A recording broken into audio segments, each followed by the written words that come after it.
His second wife, whose name was Satyabhama, was a very proud woman. She believed she was the most beautiful. She believed she's the richest because her father was an extremely rich man and all the wealth and jewels that she wanted, she had. So, vanity was one of her problems. So she decided that she wanted to display to everybody how much she loves Krishna. So on his birthday, she decided that she will weigh him against gold, put him in a balance, and she will weigh him with gold, whatever is weight in gold, and she will distribute that gold to the people to prove to the town how much she loves him. Krishna saw her vanity. He went and sat in the… this is called Tulabara. This is something that happens in temples. People weigh themselves against, butter, ghee or some other… maybe against rice and distribute that rice to people. Your own weight, you give it as charity. Whatever you can afford, you can give rice or salt or grams or gold or whatever you can afford in your own weight, you give it away, that's part of the tradition. So she set up a tulabara for him and she said, I will give away his weight in gold. So common people are impressed. But the blues won't be impressed by these things. So he went and sat in the balance. She knew approximately what's his weight and she had that much gold ready. She put that gold and the balance did not move a little bit. Earlier, when he was a child, this happened. A certain demon came and tried to carry him away. So what he did was, he became extremely heavy, so heavy, he became tons of weight and the demon just collapsed with Krishna on top of him and he died, got crushed. In yoga, in the Kriya Yoga, there is a way where a yogi can increase or decrease his weight. There are many stories about yogis who became as heavy as a mountain.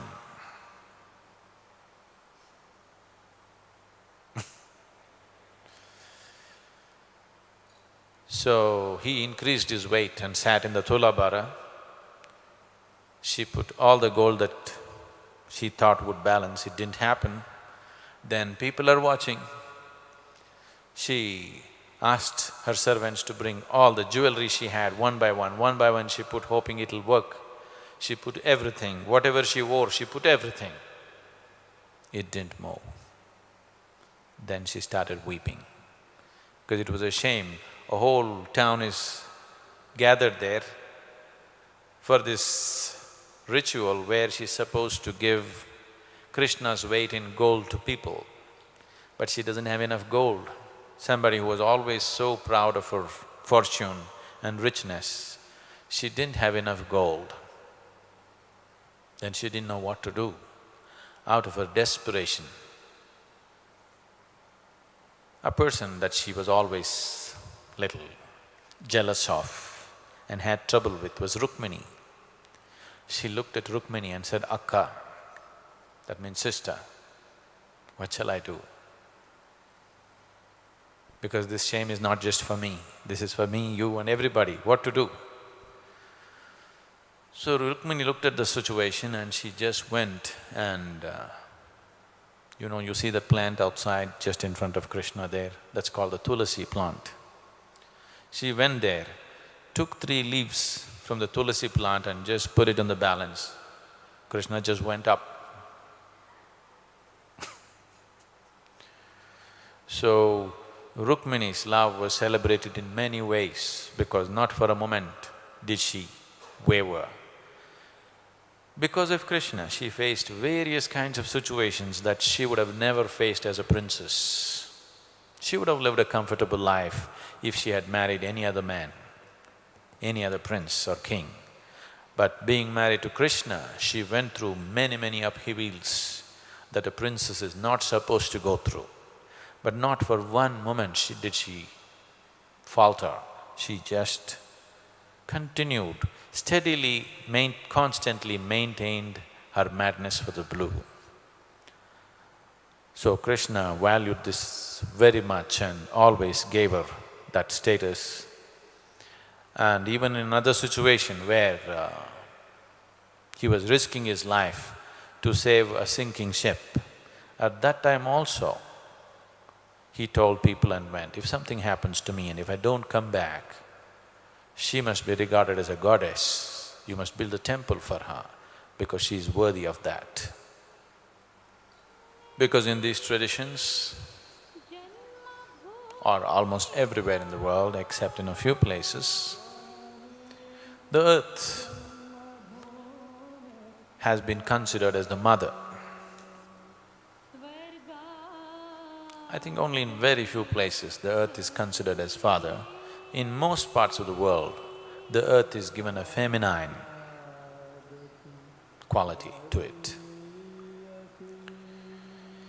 Because we are talking about Krishna's woman, where whether it was his wife or the gopis or any woman that he met, in his own words, he said, the moment I meet a woman, I build an altar around her. I build an altar around her. Whether she becomes my mother or my sister or my lover or my wife is left to her. But as far as I'm concerned, I build an altar around her. It's for her how she handles her fires. So, because he built an altar around every woman that he met. Here there's a little dance piece about celebrating the feminine as earth, as the mother earth.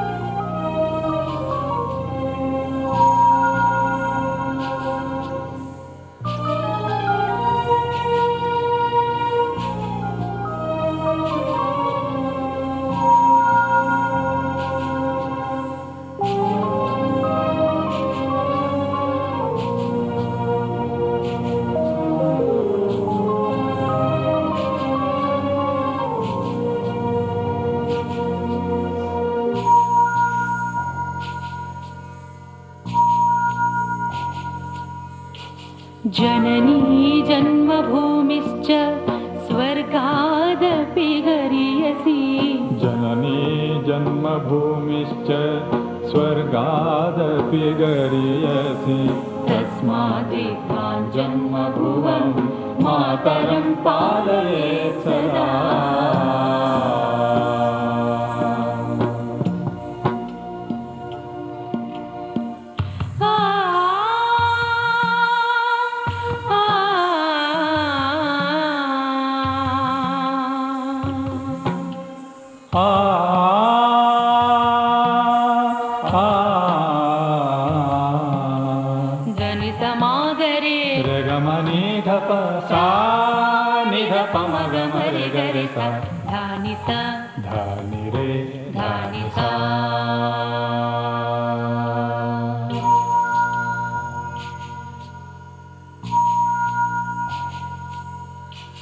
जननी जन्मभूमिश्च स्वर्गादपि गरीयसी जननी जन्मभूमिश्च स्वर्गादपि गरीयसी तस्मादित्वां जन्मभुवं मातरं पालयेत् सदा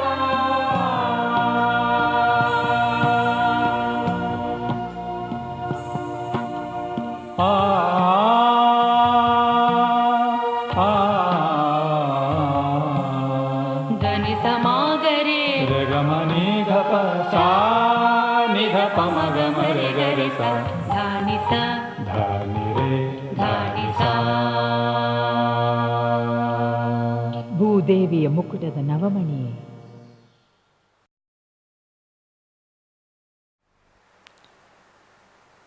Shaibya was another woman who played a very important role in Krishna's life.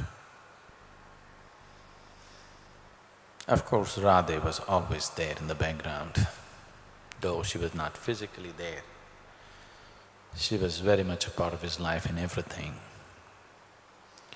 But Shaibya, I think, is interesting because Shaibya hated Krishna.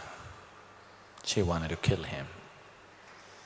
Any number of times, she approached him with a knife hidden in the folds of her sari, just waiting for an opportunity to stab him.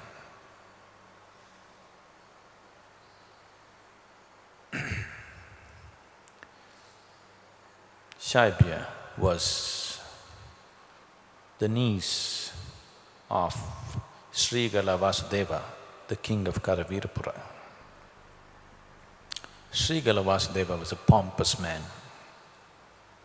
stupidly pompous. Because probably somebody, to play a joke upon him, they told him, "You're God himself, you're really the Lord, you're the Vasudeva," because he has the same second name as Krishna. You are the Vasudeva that the prophecies have talked about. So he started believing he's really the God.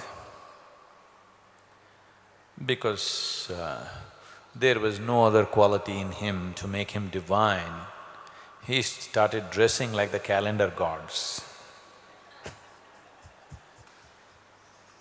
You know, there are such people. Do you know that? In India there are people like that who dress up like Shiva, tiger skin and… You've not seen them? In Himalayas you must have seen some.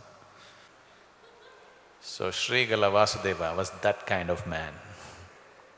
He dressed up like God, or whatever people believe God is dressed up like.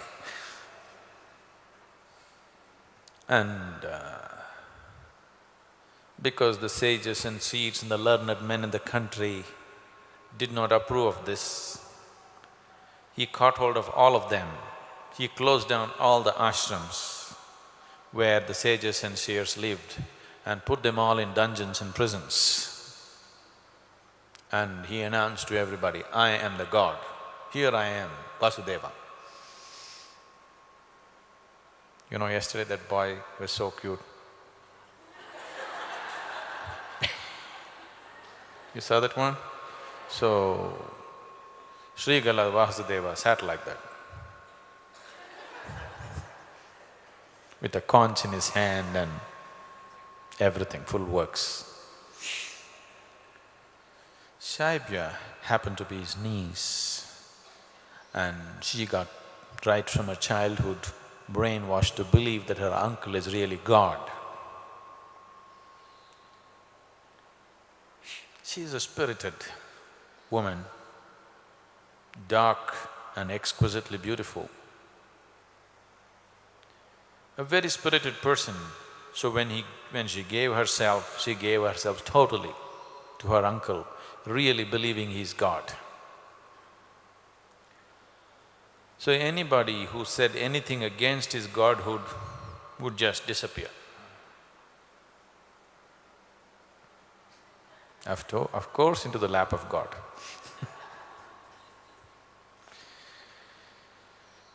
So he was living like this,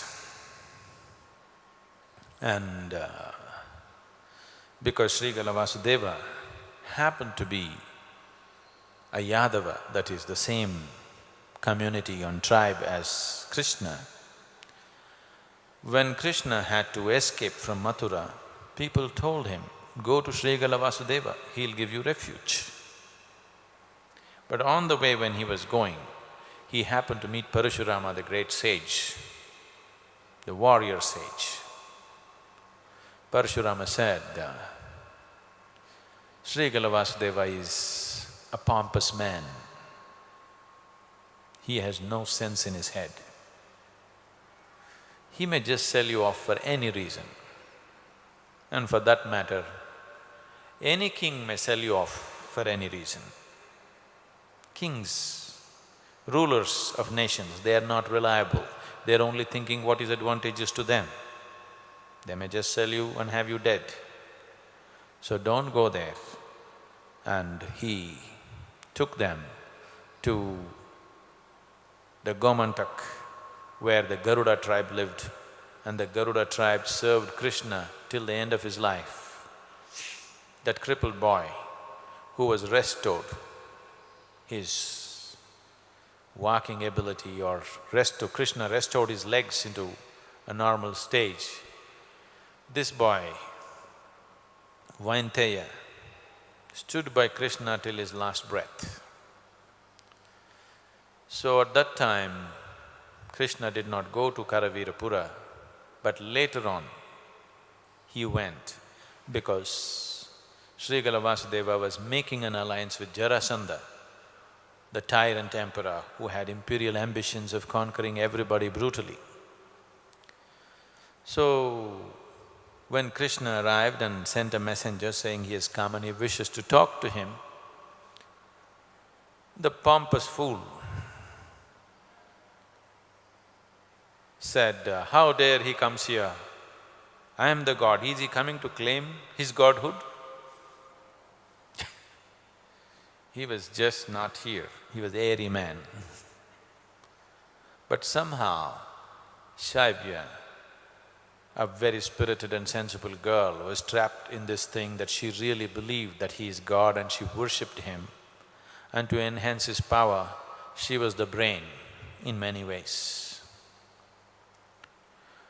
So when Krishna sent a messenger, Srigala Vasudeva, discarding the message, just imprisoned the messenger and he said, I am going to go and teach him a lesson. And he got into his fanciful chariot with 4 wheels. Generally, the battle chariots always had 2 wheels and they're small and they're maneuverable. They're not made for comfort, they're made for speed and dexterity. But Srigala Vasudeva has a huge 4-wheeled golden chariot in which he expects to fight, because he never fought a battle in his life. So he got into his 4-wheeled golden chariot which was too heavy, which could only go around in the town showing off his godhood. He took this and charged outside his fort. Where is that Krishna? I'm going to put him to an end. He believed he had divine powers and it would come to him when he needed it. He went out. Krishna saw Srigala coming and he thought, because his messenger has come, he himself has come to welcome him or meet him, so Krishna started coming towards him in his chariot. Srigala just put arrows to his bow and started shooting. There was no danger because the man couldn't shoot straight. His arrows were flying all over. Krishna was trying to indicate to him, let's talk, there is nothing to fight here. What is there to fight? I have not come for your kingdom. I have just come to talk to you about the wrong alliances that you're making. But the man went on shooting and they were coming closer. So Krishna made his chariot race towards him and with his horses, he just dashed against Srigala's horses and it went out of control. He spun out of control this 4-wheeled big chariot and again they turned around when they came. Krishna said, don't, but the man shot. So the arrow came and knocked off Krishna's diadem. He didn't like it. He fancied these things, this peacock feather and all this. He doesn't mind people abusing him or even harming his body, but he doesn't like somebody touching these things. So, he being an expert with his discus, he just let out his discus and Srigala was just dismembered in a moment. And people who believed he is God were just broken. They couldn't believe a God being dismembered like this without any effort, without much fanfare, just one throw of the discus, he was done. Then Krishna came into the town and people thought he's killed the king, so he's going to claim the kingdom. But instead of that, he established Srigala's son Sahadeva as the king. He stayed there for a while, made sure the young boy got hold of the kingdom. In the meantime, Shaiva had enough time to express her hatred and her intention of putting an end to him. Krishna was very amused by her fire. Swetaketu, a close friend of Krishna, who studied with him when he was with his guru Sandipani, was the teacher of martial arts in Srigala Vasudeva's kingdom. Swetaketu was madly in love with Shaiva, but she was such a fiery woman, he never dared to express it to her. He was afraid how she will go at it. And now Uddhava, his close aide and assistant who was with him all the time, Uddhava looked at Shaiva and he fell in love with her. He went mad about her. Uddhava wouldn't eat nor sleep because one thing is, he's in love with this woman, he want to abduct her and take her, as it is the right of a Kshatriya man to do it. It's a chivalrous thing for him to steal his bride and go. But he knows that his friend, his close friend is in love with this woman. So he is struggling within himself. He wants the woman, but he doesn't want to hurt his friend. So, it came to Krishna's notice. Krishna was thoroughly enjoying the whole drama that was going on between Swetaketu and Uddhava and Shaibya's hatred for him, her murderous intent, and these two men eating their hearts out. He thoroughly enjoyed and fueled it, just enjoying the whole fun. Then Uddhava came and poured his heart out. You are just having fun, but I'm just dying, I want to kill myself because this longing for this woman is so strong. I don't know what I will do next. But I know my close friend, my brother is in love with this woman. I don't want to take away his life. What shall I do? The only way is to end my life. I cannot live with this, nor can I forget this woman.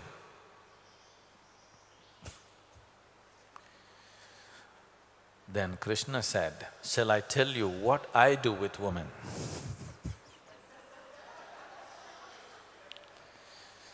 Uddhava was very eager. Please tell me. That is when he came out and told Uddhava, any woman I see, any woman who matters to me in some way, first thing is I build an altar for her.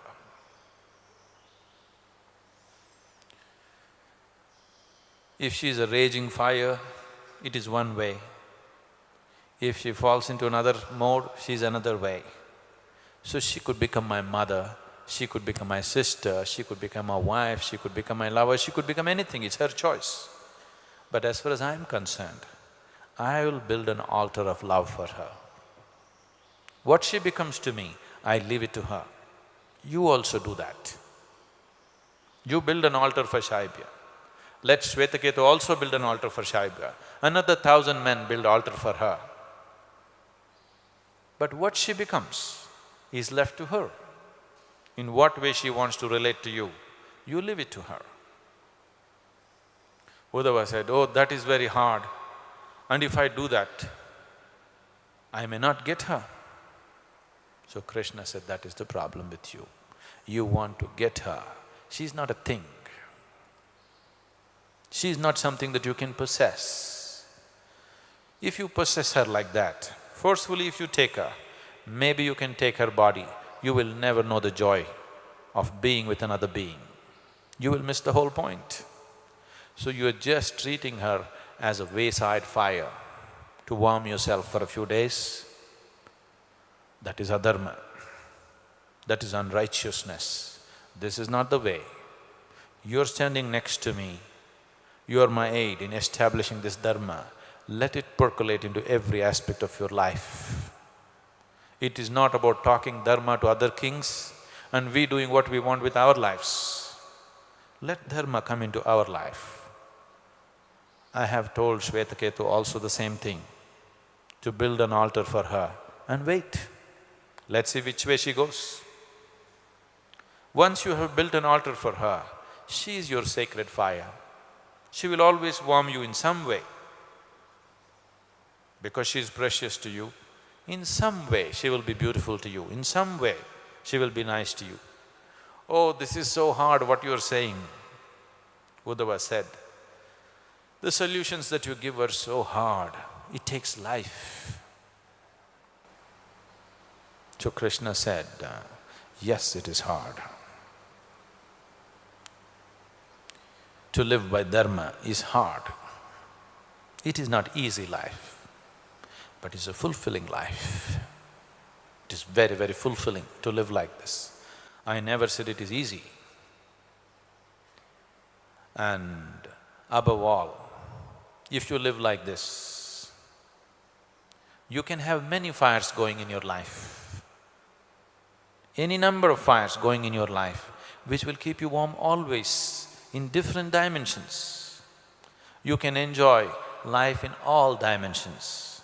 If you try to possess her, you will know only the physicality of her and nothing else. So Uddhava, why do you have to give such hard solutions? He wants an easy solution. Okay, pick her up and go. That's the solution he wants. Then slowly talking to Uddhava through the night, slowly he turned Uddhava around and Uddhava stood up and made a promise. Yes, I will wait. Uddhava wanted to take sannyas to avoid Shaibhya. He said, I will go to Badri. You know Badrinath, some of you went and came. He said, I am going to the Himalayas. I can't take this woman off my mind. And I don't want to hurt my friend. So I will go away. I don't want this anything. I don't want this materialistic life. I don't want to ever look at another woman. I am going away. So Krishna said, not everybody can stay away from a woman and still live a vigorous life. If you can stay away from woman and live very vigorously, then it's very wonderful. There's nothing better than that. But most people, if they stay away from the opposite, they will become dead when they're alive. They only manage to avoid life. They will never manage to live life. If one can live life totally without the opposite, he's an established yogi, he is a true brahmacharyan. But if one stays away from the woman and is unable to live his life, he avoids life, he is no good, he's missed both the worlds. So you, if you go to Badri, Shaibhya will not fall off your mind. She will come there too, to haunt you day and night. You must handle it here, no point running away. So he slowly turned him around and Uddhava took a vow that I will keep away from her, I will build her altar and wait. Whatever she wishes, let it happen. And I will maintain a dear and close relationship with Shvetaketu. Right now, in my passion for this woman, I want to stick a knife into my friend. I will see that I maintain a loving and dear relationship with my friend and stay away from this woman, but I will wait. So Shaibhya, because of her close association with her uncle, the pompous fool Srigala Vasudeva, and little bit drunk with power of being close to the king, not only the king, the god himself, he and Shaibya together had treated Padmavati, the actual queen, very, very badly for a few years. Now that Srigala was dead and his son Sahadeva had become the king, Padmavati regained her power. So, Krishna saw that if you leave Shaibya here, she is going to get it. She is going to really have a bad time because Padmavati is going to take it out on her, all the vengeance that she has. So he advised Shaibya, you go with me to Mathura as my sister. You lost your parents very young. My mother, Devaki, and my father, Vasudeva, I will convince them they must be your true parents. So you go with me. So Shaibya, if Krishna spoke to her, she was a torrent of abuse. She called him a fake, a fraud, a murderer, and everything possible. Every time she opened her mouth, she was a torrent of abuse. Krishna smiled and continued to taunt her and talk to her. The more coolly he approached her, the more fiery she became, the more uncontrollable she became. She went into peaks of anger and depths of depression. Anger and crying, anger and crying. She was constantly going through this because she had built her life around this Srigala, that he is the king, God himself, and the God is dead. She just doesn't know what to do with her life. And she knows that she has no future in Karivarapura. Her life is under threat, no place to go. Been a princess all her life, now nowhere to go, so she's going through this. So Krishna took her along. All along the way, she gave him the choicest of words. Every opportunity she got, she abused him in every possible way. People around him felt that he is taking too much of this nonsense. This woman, the way she's spewing venom on Krishna, people around him started resenting it. What right does she have to speak like this, endlessly? Okay, once, twice, but she's continuously going on. But Krishna was not perturbed for a moment. He told people, I have taken her as my sister, whatever she does, she's my kid sister. It's okay what she does, till I hand over to her parents who are mine. Till then, you don't bother. And he took her there and handed over to Devaki, his mother, and said she must be treated as the daughter of the house because she has nobody and she's a wonderful girl. Right now, she hates the world, that's the only problem. Otherwise, this is really a wonderful girl. So Shaibya and Rukmini met. Rukmini is all love for Krishna, madly in love. Shaibya is all hate, but they're friends. Shaibya and Trivakra, the woman who was a cripple, who became all right because of Krishna's touch, they also met in the same palace. She hated Shaibya because of the abuse that she every day chants for Krishna. Many incidents happened where people were absolutely exasperated with this girl. So people started thinking, it looks like Krishna is too, attracted to this dark beauty. She was of incredible beauty. That's why he's taking all this shit from her. Endlessly she is pouring it out on him. Then Rukmini was struggling with her friendship with Shaibya and her jealousy about the access that she has to Krishna, and whole complex relationships were going on. One day, Devaki had a little golden image of Krishna, of child Krishna, which she always worshipped. So she was worshipping this golden image of Krishna that she has which she has done ever since she did not see her son.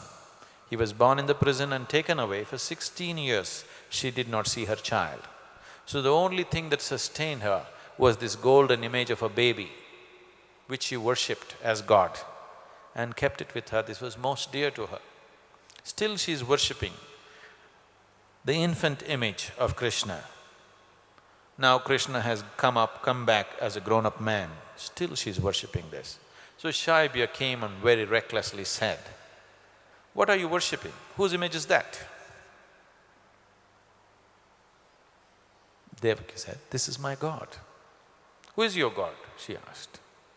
People around in the palace were shocked, the way with the disregard she was asking this question. Devaki patiently explained that this is Krishna, he is my Lord. Why he is a grown-up man, why do you have a baby's image? So Devaki said, I held Krishna in my hands as a baby just for a few moments and I gave him away for his safety. Ever since then, it is this image which has kept me sane and alive. Without this, I wouldn't have remained alive. So I still worship that. So Shaibya laughed and dismissed all this nonsense, he being God. It went to Krishna's notice. Next day Shaibya was in the garden, Krishna came and Trivakra carried a box, a silver box. Krishna said, "I have a gift for you, Shaibya." Shaibya said, "Also one more of your fraud games? Why gifts for me? What are you expecting from me?" "Nothing, I just want to gift you something that you will appreciate." So she snatched the box and wants to see what the hell it is. There was a small golden image of Srigala Vasudeva, the pompous fool that she was worshipping. And she said, and Krishna said, "It doesn't matter who he was. In your heart you enshrined him. Why don't you use this golden image and worship him? Maybe it'll bring peace to you, love in your heart instead of hatred like this." So Shaibya said, "You and your bloody tricks, you murderer, you killed him, and now you give me a toy to worship? You killed my God, you murdered him, now you give me a toy and say worship him. So you're doing all this because you want me to forgive you? I will not forgive you. I will not forgive you, I will not forgive you." So Krishna said, "It is okay, you don't have to forgive me. I'm not asking for your forgiveness. I have done my dharma. You do your dharma, you love the man, why don't you worship him? You saw him as God, so why don't you offer your worship to him? I'm just giving you an image. You don't like me, it doesn't matter. But what has this image done to you? You loved this man, you enshrined this man, you worship him." She grabbed the image and pressed it to her eyes because it's very dear to her. And she said, "Yes, I'm going to worship. Just to remind me every day that you are the murderer and I will never forgive you. Just to remind me of that I should never ever forgive you, every day I will worship this image." Krishna said, "It doesn't matter, you worship the image." She said, "Okay." Then he gave another package and said, "I have one more gift for you." She asked, "What is it?" He said, "I brought some ornaments for you so that when you offer the worship, you could be properly dressed. After all, you're reaching out to your God, should you not be dressed properly? So here are some clothes and some ornaments." She took the ornaments and flung them in his face. He went about picking up the ornaments that were on the floor. Trivakra, who was there, flew into a rage. She said, "You impertinent girl, enough is enough. Just because he's good to you, you're going too far. How dare you flung these things into his face?" Krishna said, "Trivakra, you relax. What's your problem? It's between me and her." So Trivakra said, "If I was Krishna, today I would have struck you down, I would have taught you a lesson." So Krishna said, "If you were Krishna, there would be no Trivakra. Only because I am Krishna, there is a Trivakra." And this continued, and slowly this girl who was burning with hatred for him slowly turned around and loved him so deeply and stood by him always, never intending to marry him or expecting anything out of him, just being there to serve him. That when a situation came, when his life was at risk and he thought he may not come back because of a dangerous endeavor that he was taking, he told Uddhava,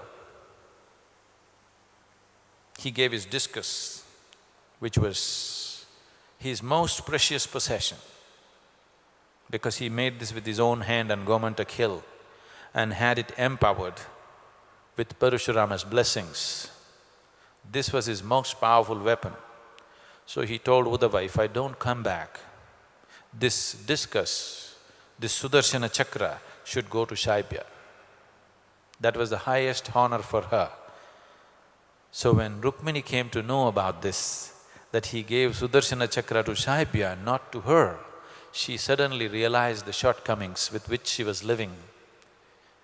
Too thrilled about she being his first wife and forgetting so many things that Shaibya was.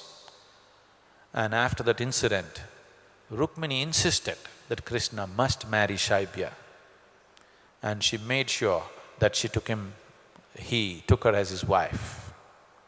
So this was another woman in Krishna's life who, with his blue magic, moved from absolute hatred to a totally dedicated love affair in her life. She just transformed herself.